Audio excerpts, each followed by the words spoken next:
name is Norm Volsky, your host, and this is the Digital Health Heavyweights podcast. Thanks, Norm. It's an honor to be here, and it's been fun to work with you over the years. To be joined by Jamey Edwards, who is an entrepreneur in residence at StartUp Health. Welcome, Jamey. Hey, Norm. How are you? Good to see you. Yeah, we're doing great. So I feel like I should have had some boxing gloves too, so we could have gone like back to back, right? Old school style. Yeah, I see your Bills hat in the background. Bills Yes. having a rough go of it. The Browns are having a rough go of it. We just heard about a big injury that's probably going to, unfortunately, end our season. So, I guess we'll talk healthcare because football is not doing anything for either of us. Yeah, no, our cities aren't faring too well these days, but what can you do? Yeah. So for all of our listeners and viewers, that don't know Jamey, Jamey's got over 25 years of entrepreneurial experience in the healthcare industry. So Jamey has been a driving force behind transactions exceeding $10 billion in value over his career. He's an advisor, he's been a mentor and coach to entrepreneurs nationwide, and he is recognized as a thought leader in digital health and entrepreneurship. Speaking engagements he's been at recently have been at Health, Vive, HIMSS, SoCal Bio, and many more.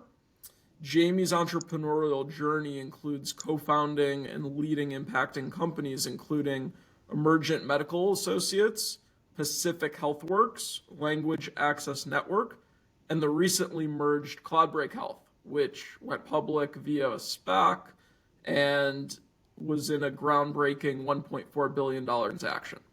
So beyond his professional endeavors, he also serves on the board of directors of the American Heart Association.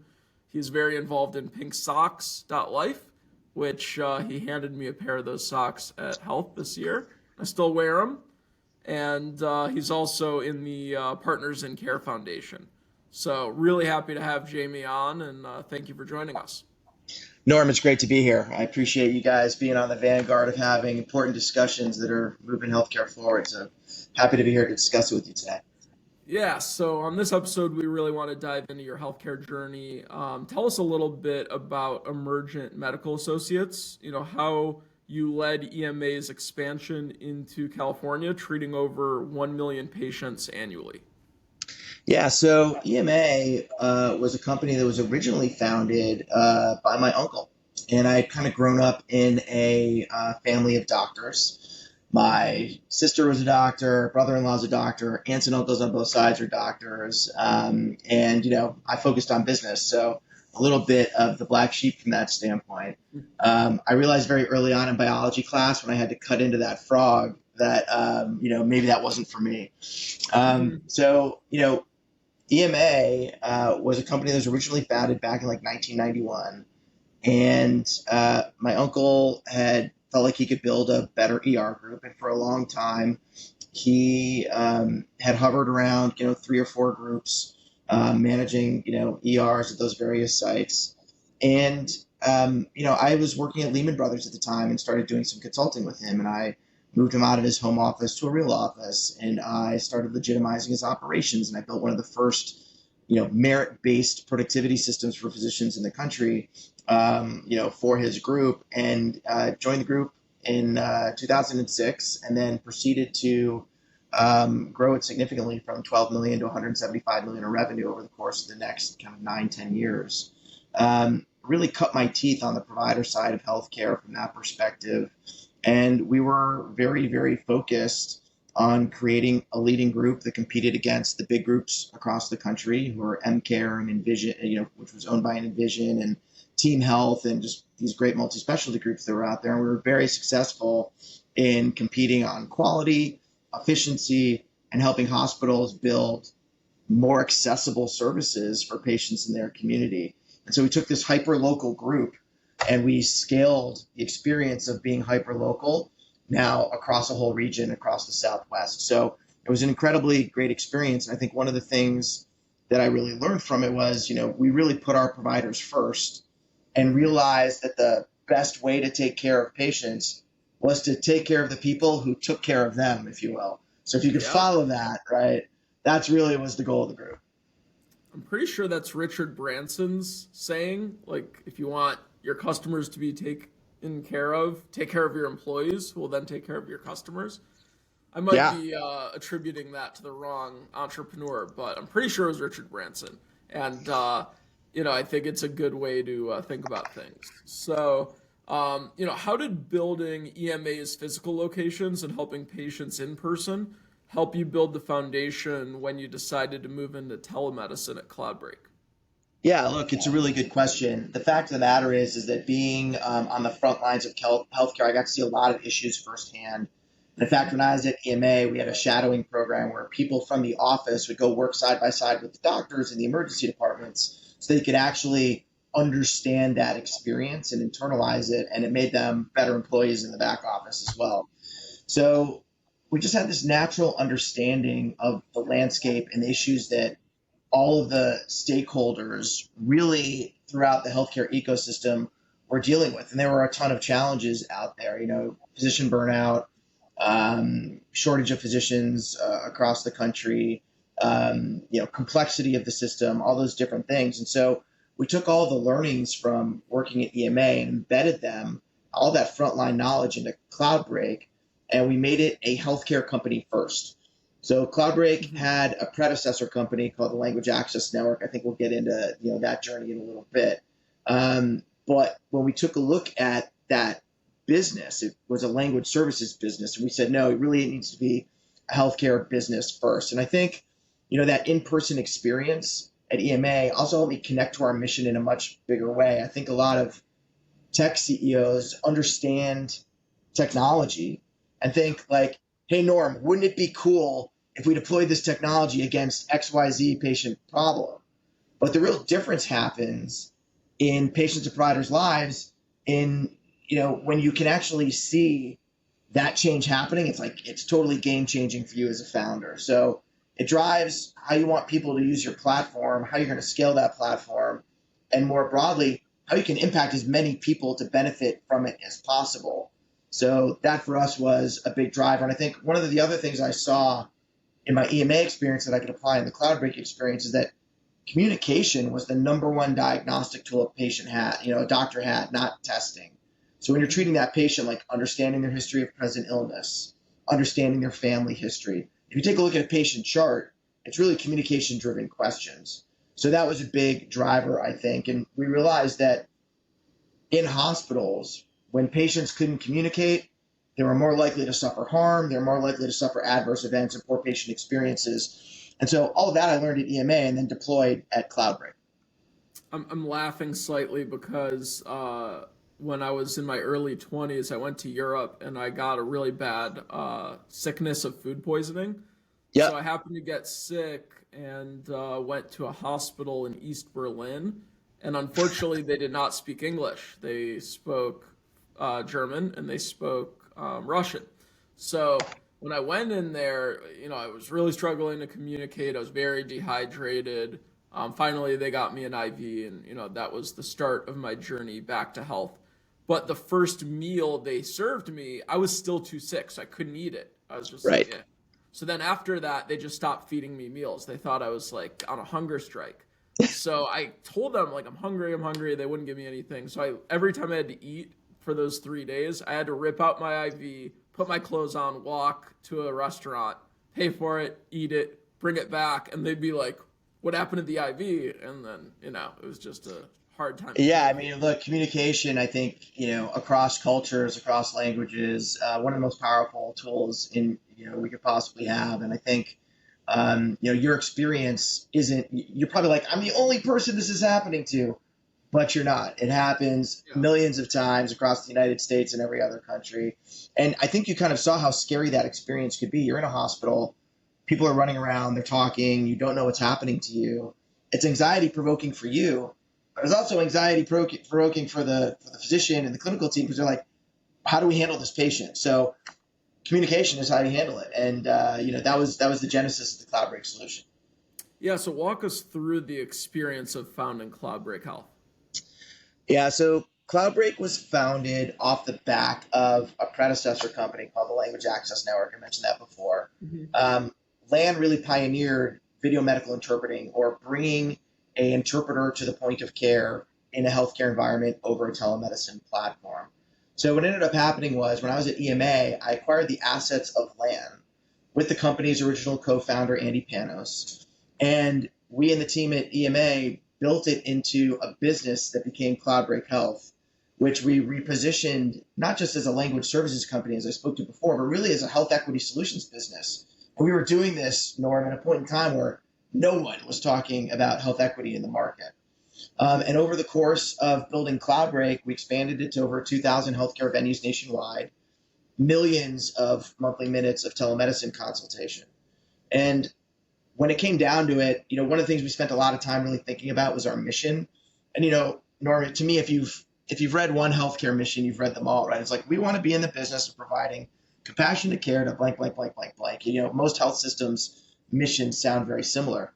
At Cloudbreak, we really wanted to differentiate on mission. And so we came up with this mission to humanize healthcare. We saw the healthcare, and this again builds on that EMA experience, very impersonal. The technology that was brought into healthcare really intermediated the healthcare relationship. So instead of me talking to you, Norm, as a patient, I was typing in the EMR. And we saw clinical teams really struggling at the point of care with technology. So while everyone was talking about being patient-centric, we as a company were talking about being clinician or provider-centric. And the whole idea, again, was to restore the joy of calling back to clinical teams. And we believe that those teams would take better care of their patients if they actually enjoyed their work, enjoyed their job, and had the freedom to actually do that. So our goal, put technology at the fingertips of providers that made their experience better and improved the patient experience and made it feel more connected. I love that. What was your biggest learning from, founding Cloudbreak? Yeah, I mean, like clinically, healthcare-wise, startup-wise, a lot of different directions. All of the above. Okay, a lot of different directions we could take that. Maybe multiple learnings, not your... Multiple learnings. All right, so from a healthcare standpoint, let's start there. I think the biggest learning was like behavior change at the point of care. It's hard. Yeah. Doctors are very used to working the way that they want to work. They only really listen to other physicians or to evidence, as an example, because doctors are trained in evidence-based protocols. And they're really burnt out on tech. And, how do you make that change at the point of care if you're dropping off just a new technology and saying, hey, use this? So one of the things we learned and we did at Cloudbreak was we really dropped off culture change catalysts or customer service people who helped affect this change over time. So doctors didn't revert back to what they were doing before and instead adopted the new service as status quo or as standard of care. The other thing that we noticed is hospitals want platforms, not point solutions. IT departments of hospitals are overwhelmed with the sheer number of platform, of different technologies they need to support. And so being able to do more with a given platform is really important now in this day and age of medicine. And then the final thing I think could be the most important one, which is like real innovation in healthcare isn't about technology. It's about new care models that the tech can enable. So that would be the healthcare side. Founder-wise, I don't know that this is going to be rocket science for anyone, but for me, it's like mission matters, right? Like you can't be in the business of trying to build a big business or trying to build a business that makes money. Like all of that money is driven by mission, and all that purpose is what really drives change. And I am someone who drinks the Kool-Aid. Like I really believe that if I can believe in something and instill hope that we can achieve it, that's what's going to change the world. And nothing founder-wise has been better for me than putting together a group of people, setting some impossible goal out there, and then setting off locked arms to achieve that solution together. And, you really need to connect people with the end result and the impact of what they're doing so they can see how their work can impact the world for the better. I mean, those would really be all my greatest learnings. Walk us through how Cloudbreak helped limited English proficient patients as well as deaf populations. Yeah, look, at our core level, we gave them dignity and we gave them a better experience and reduced their anxiety. We helped them be seen and heard and understood. That was actually our slogan at one point: be seen, be heard, be understood.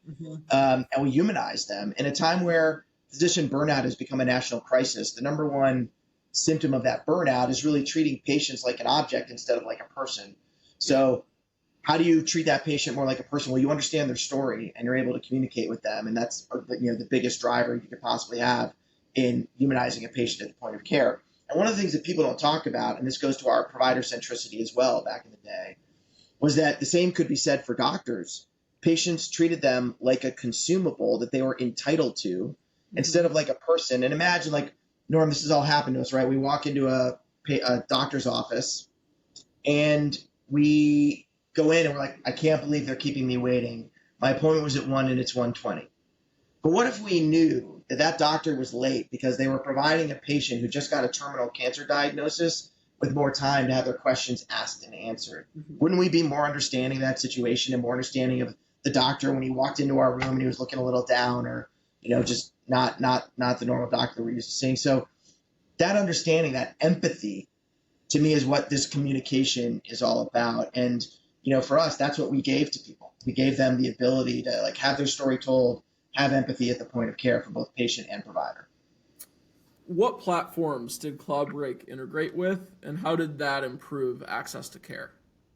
Yeah, so Cloudbreak was one of the first companies out there to really drive interoperability into healthcare and think about itself not just as a proprietary platform, but as an open platform. So from that perspective, we were one of the first to build an integration into Epic. One of the first to build it back in the day.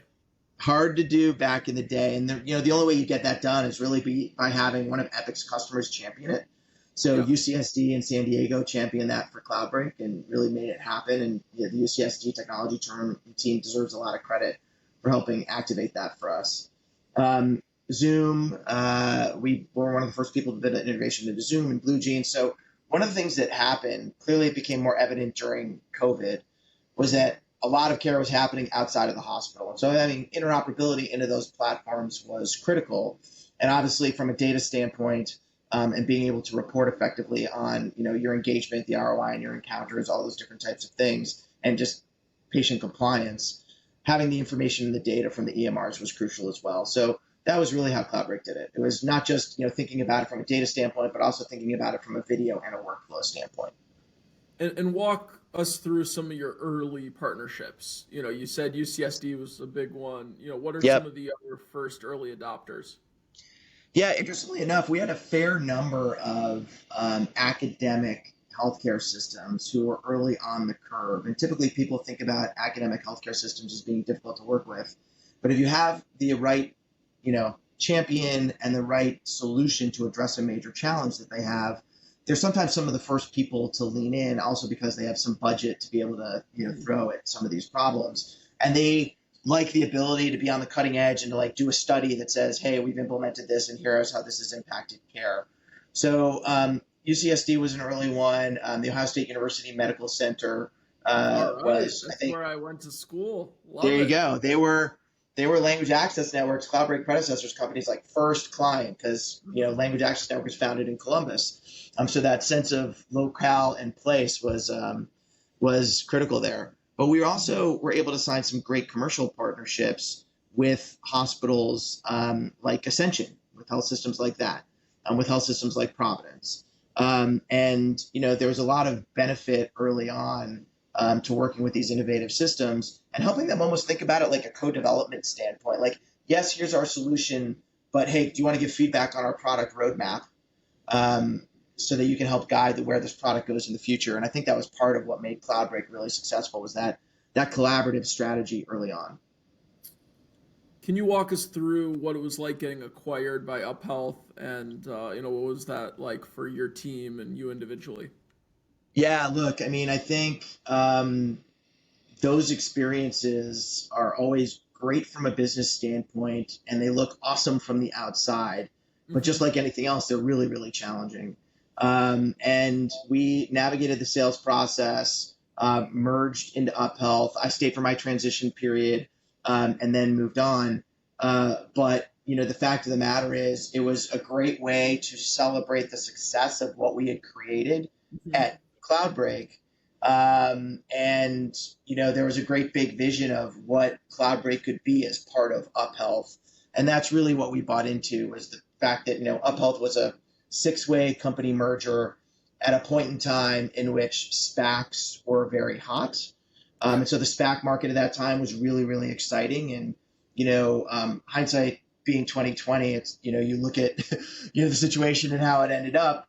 And you say, well, geez, maybe we could have handled some things differently. But, the fact of the matter is at the point in time, we thought the SPAC market was a great way to be able to broaden Cloudbreak's influence in market. And so, at the end of the day, great learning experience, good experience, I think, for the overall company, but a lot of learnings there as well.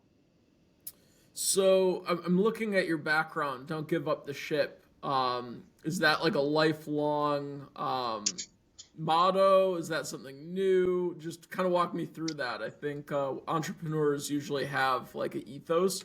I'm just wondering if that's yours. Yeah. So for me, I love things that are authentic, and I love the stories behind them. And so in my office here in LA, I have a California Republic flag that flew over a ranger station in Yosemite for a number of years. It's all tattered and worn, and I framed it because that flag has a story. I have a 48-star American flag and a flag that flew over a warship back in World War II, a Navy Jack. And so I love the fact that these symbols tell stories, and they're part of what builds culture. And this flag, having, the mantra from the War of 1812, Captain James Lawrence, about not giving up the ship, has definitely become an entrepreneurial mantra for me. I think, being a founder is about persistence. It's about surviving the really challenging times that we, all face as founders, and how universal that story is. And so, yeah, this has absolutely become an entrepreneurial mantra of mine. All right. I love that. Walk me through what inspired you to join StartUp Health. Yeah, so obviously post-merging Cloudbreak into UpHealth in 21, I left after my transition period and was really evaluating how I could deploy my skills and expertise in a different way. And look, at my core, Norm, I'm a mission-driven social impact entrepreneur, like purpose, mission, all those things I was speaking about before, they really matter to me, and they're what get me out of bed in the morning. Yep. So I said, wow, how can I really help other founders build that same sense of purpose? And Cloudbreak was a startup health company. I saw firsthand, we were in the startup health portfolio for 5 years, and I saw firsthand how the value of that ecosystem brought value to Cloudbreak. And so right after I left, I got a call. What they did to help you when you were the entrepreneur? Yeah, I think part of it is also a member of YPO, and Startup Health has architected its program a lot around YPO and Strategic Coach and the leading peer support programs in the country. But founders, for digital health companies were too small, didn't qualify. And so being able to bring that experience to those founders, I think, was a key part of it. I also think the story and brand amplification of the community of Startup Health Media, being able to have a third party tell these incredibly valuable stories to exactly the people that needed to hear them, that could bring value to you as a company, was key.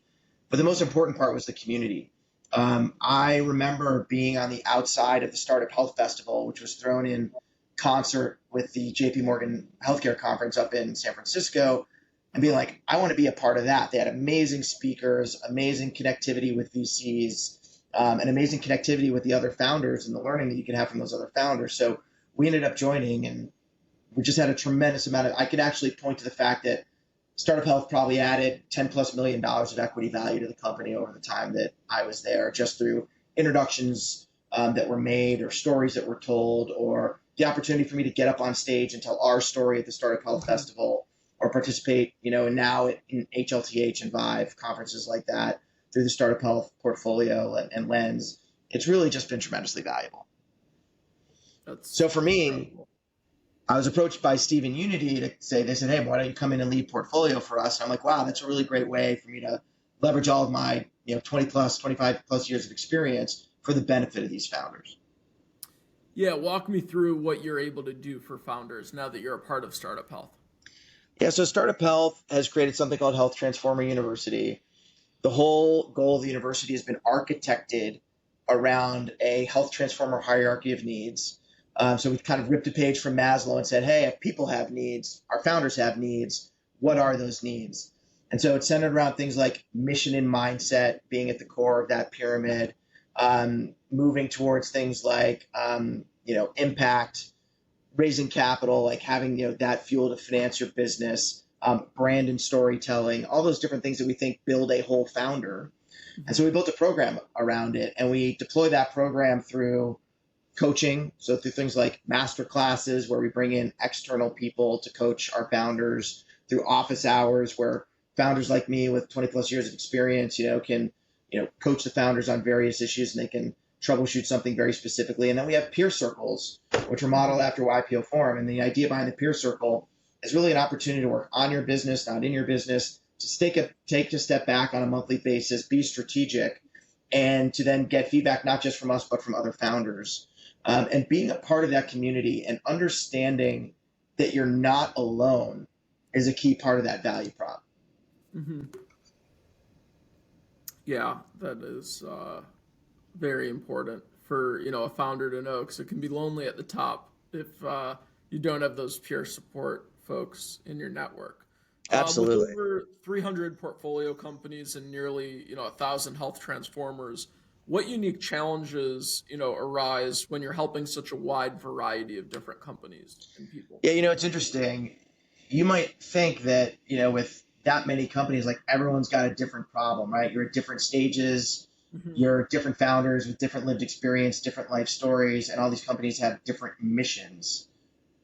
But honestly, they all have the same challenges, and those challenges are universal. It's about time, relationships, and money, and how you balance all those three to leverage them for the benefit of your business and your mission. So when someone has a fundraising problem, whether you're part of the type 1 diabetes moonshot or you are, part of the health equity moonshot, your fundraising problem is like pretty universal. And one of the things that we like to say is that, while you look at a company's projections, it might look like a hockey stick. But what happens when you read between the lines, it's more like an upward sloping roller coaster, and you spend way more time in the dips than you do at the peaks. So it's important to celebrate your peaks, but at the end of the day, that journey through the dips of, hey, I have a mission, I'm founding a company, I need to get to an MVP, I need to get financing, now I'm scaling, are all pretty universal. And so we like to say we build StartUp Health for those dips and help a broad variety of companies rally around what are really the same challenges and same issue set that they face. I love that. Do you have any guiding principles that you have or you coach, when you're mentoring people to have that helps, with scaling a company? Yeah, I mean, we spend a lot of time at StartUp Health, talking about mission, talking about mindset, talking about the power of community. Like StartUp Health right now is 15 different moonshots, within the portfolio, and all the companies fit into one or multiple of the moonshots. So being able to align people around that sense of, again, purpose and mission is critically important. I also think that when it comes to these founders, it's basic things. It's healthy habits. It's like taking care of, like, put on your own oxygen mask first, right? It's like, how do you take care of other people's if you're not taking care of yourself? And it's about being great storytellers. Storytelling is fundamental to building a great business, and all founders really need to be omni-channel storytellers in this day and age. So it's a bunch of different principles like that. Okay.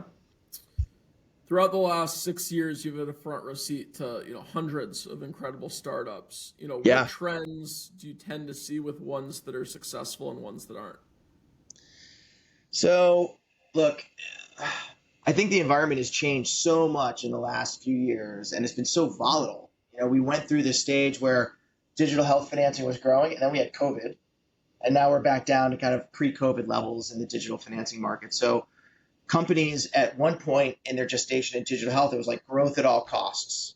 Like, hey, as long as you can get your system out there and you're in front of as many patients as possible, like that's what mattered. Well, now it's not. Now it's like, how can you grow and scale your business profitably? So that's been a big change and a big theme.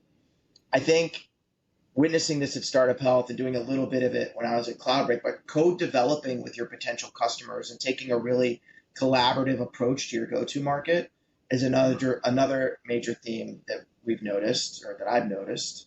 Mm-hmm. And then finally, it's like given the financing markets, like seeking alternative financing sources, non-dilutive funding with grants, figuring out creative ways to structure revenue agreements so that you use revenue to finance your business instead of going out to what is a VC market that doesn't seem to be writing a lot of checks these days, are all great things that we've noticed. When we talk about like early stage startups, the skill sets you need to grow from 0 to 1 are different than 1 to 10 and different to 10 to 100. So how flexible are you as a founder, and are you a lifelong learner? Level 0 to 1 is like mission and product driven. 1 to 10 million in revenue is validation and growth, and 10 to 100 is scale and optimization. And you as a founder need to be able to evolve if you're going to stay in control of your company during all those different stages. So what education can a founder get as they're getting to those plateaus?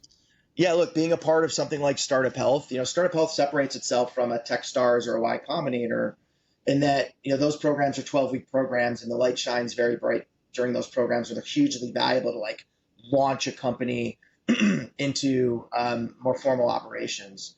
When it gets to really being successful in market, that's like a 3-year plus journey. And so Startup Health has really built its program to be a learning program architected around, a 3+ year fellowship. So I think being a part of a program like that can be helpful. Seeking opportunities like YPO or strategic coach, going back to school, seeking the opportunity to, if you are, just have your BS, getting an MBA or a master's in healthcare, whatever, like seeking those educational opportunities are obviously huge. And of course, there's no substitute for just getting experience and what we call the school of life and the school of hard knocks. Obviously that's hugely valuable as well. You've been an extremely successful founder yourself. What traits do you think are crucial that a founder has? Because I've met a lot of successful founders. No two are exactly alike.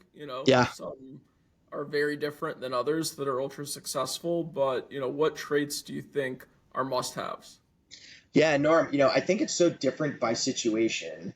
I've seen successful founders that have trait A, and then that same founder in a different situation doesn't have that same success. So I think a lot of times as founders, by the way, we rationalize our luck. So realizing as a founder that it takes a little bit of luck, and you can create your own luck through a lot of hard work, but there's definitely a component of luck involved.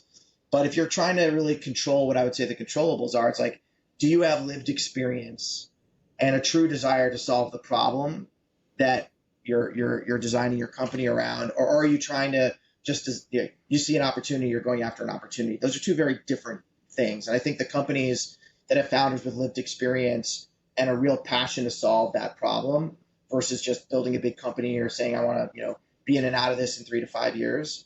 I think those are really successful founders. Keep it simple and focused. I think you end up sometimes looking at a technology and there's almost like an embarrassment of riches and opportunities. So how do you simplify your story? And if you have founders, and I've noticed this in our type 1 diabetes moonshot, if you have founders who really have a lot of great data and their companies are based on amazing science, but they're still early stage investors don't really have the wherewithal to like dig in on the science that deep. So it's up to that founder to tell the story at a level up, so that they can really connect the investor to what they're trying to achieve. So that would be one thing. Again, I think mission drives money, not the other way around. And, for me as an advisor and coach, it's really been an honor and a privilege to be a part of all these companies' journeys and to learn from them just like they're learning from me. Like, I'm supposed to be the one in the room who's helping them. But during our office hours at Startup Health, the founders are really learning a lot from each other, and I'm learning from them at the same time. So I think if you're a successful founder, it's really about understanding you don't know it all and surrounding yourself with the right team of people who, you can leverage to make that company successful. Can you share some success stories from the value creation platform that have played, in your opinion, a pivotal role in propelling certain companies to achieve success? Yeah, I mean, there are literally hundreds of them. And as I think through a number of them, it's like better to ask our portfolio companies, right? Because we've received a lot of feedback from them about our ability to help them at the times when they need it most. I mentioned kind of like us helping them navigate dips. We had a company recently, and I won't say their name, but they were this close to closing a financing. They had signed all their documents, and the financing didn't close. And it the founder was like, on fumes at that point and had spent all their time like trying to get this deal across the finish line because it had a high degree of probability and had really done all the right things. But then they turned to us for coaching at that point in time, and we were able to help them navigate it.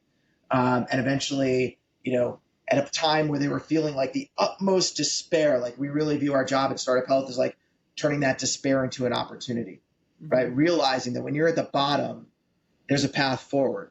And that's a lot of the coaching that we did with this one company. And they ended up, realizing that there was a bright future in the business and re-engaging. And at a point in time where they could have just made the decision to shut down, they decided to make forward progress instead. And I think that's a lot of what we do. And we do that again through peer circles, masterclasses, office hours, through our events. But really it's about that founder understanding that they had some place they could go to where they could get help.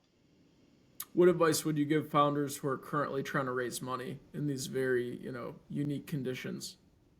Yeah. One, I think healthcare as an industry changes from the inside out. So like due to risk aversion, regulatory complexity, organizational complexity, reimbursement challenges, healthcare can be a really scary place to build a company and get funding. So if you as a founder don't have healthcare experience, make sure someone on your team does. And you can tell what is not just a broader story about the market, but one really focused on how you're going to solve a specific healthcare issue. Two, if you're raising money, so you've got your team, but like clinical alignment is crucial. So build a team that understands the sector. The Startup Health highway is littered with founders who thought they could change things from the outside and didn't understand healthcare well enough and have the right relationships to navigate it. So you need to understand that you need to get administration, the clinical team, IT buy-off, all for a successful outcome to happen in an enterprise healthcare market. And if you want to get funding, you need to show that you've got a go-to market that works. And finally, it's like show evidence, get results, show how you're going to drive impact, and pay attention to the patient. Give the patient a voice. Understand that they need to also have an important role in crafting your product. Because a lot of times in healthcare, you're selling to a hospital, but the end user is the patient. And so you've got a misalignment of incentives there, and you've got to make sure that you're building a holistic program that takes all of those stakeholders into account. You mentioned it a little earlier, mission is critical to building great culture. What are some other ways you can just build an awesome culture that people want to stay, at and allows you to retain your best employees? Yeah, look, for me, it's like make people a part of a story bigger than themselves. You want to hire great people, show that your story is one where they can almost like lose themselves in it and wake up every day with this, again, amazing sense of mission and purpose. And you want great clients, make them a part of a broader story that's bigger than themselves. I think the storytelling aspect of business, a lot of people talk about it, but I really think it's underserved and is really a crucial driver to rallying a team and getting a great culture built. I think as a founder and a CEO, showing that the culture is bigger than me and that my ego is not the most important thing in the business, but showing that, I'm willing to subvert my personal goals for that of the company and lead by example is a critical part also of what founders need to do. It's like, you've got to show that you are staying true to your culture. The first time that a company's culture is violated throws every employee into question. Like, well, this person's not abiding by the culture and nothing's happened to them. You've really got to make sure that you're super intentional about building culture. Yeah, great advice. Since you've got a very unique perspective of the healthcare landscape, because you see so much innovation in all the different spaces, just because of the job you're in, what are some bold predictions you have for innovation over the next 5 years, in this healthcare space? What's going to be different? What's going to stay pretty similar? I feel like a lot has been changing over the course of the last few years. We saw the rise of telemedicine. We're now seeing the rise of large language models and ChatGPT and the impact that can have. I think the interesting thing for me, and also go back to a theme, Norm, that I spoke about before, which is that real innovation in healthcare is not going to be about the tech. It's going to be about care models, and it's going to be about how the tech can enable new models of care. I actually think one of the biggest things that had been announced in the last year was the Kaiser-Geisinger experiment with Ryzen, and seeing that they were really trying to take what was Kaiser, a closed system for value-based care, and put it into the community. And if you take a look at a system like Kaiser, this health system does north of 50% of their visits over telemedicine, and they're able to do that because they control the patient experience end to end, right? And the community healthcare currently doesn't do that. So I'm really going to be curious to see what happens with Kaiser and Geisinger. I think AI is clearly going to become more ubiquitous. I think there was a ton of hype about blockchain, but that has not had the same path that AI has had. And I think ChatGPT and large language models were the big thing to change that. I think a lot of people were saying AI was going to be big before, but now, like, as a patient or a consumer in another industry, like, you could see the power of it and how that's going to be applied in healthcare. So AI obviously has been doing a great job in terms of being a digital assistant to doctors. So, like, doctors, don't be scared, right? It's not going to replace a doctor currently, but it's certainly going to help a doctor do their job better and practice at the top of their license. So I think that's exciting. I think genetics are going to be taking more of a front row seat, especially from a pharmacogenetic standpoint in particular. Customized drug development is really exciting, especially in and around cancer, where you can see, like, oh, I'm going to be able to have a very targeted cancer drug that destroys the cancer cells, but doesn't destroy the rest of the body like chemotherapy does currently. And then I think, not exponentially, but incrementally and more broadly, like, clinical collaboration is going to be the next vanguard of moving healthcare forward. Creating clinical collaborations platforms that bring doctors to underserved areas where they currently can't practice geographically, and being able to surround a patient with a care team on a more accessible basis. Like, everybody wants to have that doctor in the family who helps guide your care. Norm, you get sick. What do? You call Uncle so-and-so and you're like, hey, I think I have this. What do you think I should do? Everybody wants that, and I think technology can be that moving forward. Hopeful, very hopeful that you're right. Can't wait for it. So I ask everyone who goes on this podcast, not only about their career and what they've done and what they're seeing in healthcare, but what they're doing themselves, and how they kind of practice what they preach. So what do you do personally to participate in wellness? Like, how do you exercise? How do you reduce stress? So, Norm, I don't want to say this publicly, right? But I'm turning 50 in July. Wow. So I am like, it's a big milestone. It's a big milestone, and I'm hyper focused now, more on my health than I ever have been. And I will tell you, growing up in Buffalo, I did not grow up with the healthiest diet. Like, I grew up loving chicken wings and pizza and hamburgers and cookouts. I didn't eat seafood growing up. I still don't to this day. I probably get a lot of boos from people on that one. But I've been very focused on, like, one, having just a better core diet. So eating more salads, having more balanced diet, more colorful meals. Everyone's talking about, like, color on your plate, right? I still do enjoy a good steak every once in a while, but I don't eat it all the time. I'm way more into my vegetables than I used to be from that perspective. And I'm really focused. Like, one of the things we talk about in our mindset evaluation of Startup Health is healthy habits. So one of the things I did recently was I moved my office from El Segundo up to Brentwood, because I live in Santa Monica. And that has really enabled me to free up 1 to 2 hours a day that I can spend focused on myself. So whether that's meditation, whether that's going to the gym, going for a walk, whatever it might be, I really enjoy playing sports. So volleyball, tennis, golf, and now, pickleball, which is taking the United States by storm. And probably a lot of other places by storm. It's kind of funny. There's been this, like, rash of, like, pickleball oriented injuries, which you wouldn't think about. Pickleball to me is like the only sport where someone who's 70 can beat someone who's 20, because it takes a lot of the physicality out of it, but it's a lot of fun. There've been a rash of injuries, though. It's been pretty funny. It's been pretty interesting to watch. So things like that. And then, like, reducing stress, right? Like, playing guitar has always been a big part of what I've done since college, when I learned how to play. I probably started too late in life. I wish I started earlier. But I'm in guitar lessons every Monday night with my daughter. It's a great way to, like, connect with her, a great way to, be able to, kind of work that muscle too. That's great.